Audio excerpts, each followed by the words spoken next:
Nagsangay naman si Senator Manny Pacquiao na magiging malaking tulong ang konstruksyon ng Ninoy Aquino International Airport Expressway sa pagpapagaan ng nararanasang mabigat na daloy ng traffic patungong airport. Ngunit dagdag pa ng senador, malulutas lamang ang problema sa traffic kung didisiplinahin ng mamamayan ang kanilang mga sarili. Report mula kay Joy Gumatay.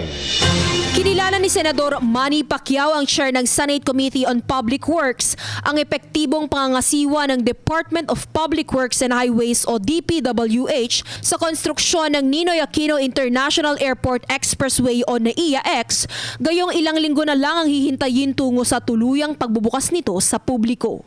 Nauna nang ipahayag ni DPWH Secretary Mark Villar na ang proyektong ito ay tungo sa pagreresolba ng malalang sitwasyon ng trapiko sa kalapit kalsada ng paliparan. Ang infrastrukturang ito ay pinondohan ng isang pribadong sektor. Matapos ang Daang Hari Road Project na kumukonekta ngayon sa Las Piñas, Muntinlupa at Cavite, isinunod ng DPWH ang NAIA-X sa kanilang mga priority road projects sa ilalim ng Public-Private Partnership Initiative.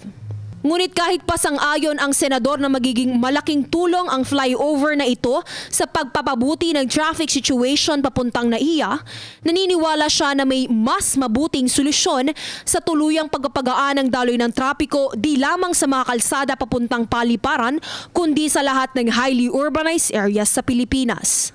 Ito kasi ang problema. Ang isipan ng mga tao,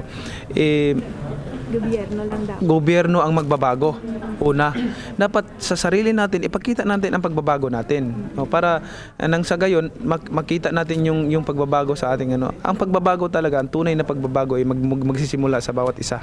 Ani Senador Pacquiao, kung ang bawat isang Pilipino ay makikipagtulungan sa ating gobyerno sa pamamagitan ng pagdidisiplina sa kanilang sarili, lahat ng pambansang usapin ay makakaya nating mapagtagumpayan tungo sa pagkamit ng tunay na pagbabagong pangako ni Pangulong Rodrigo Duterte.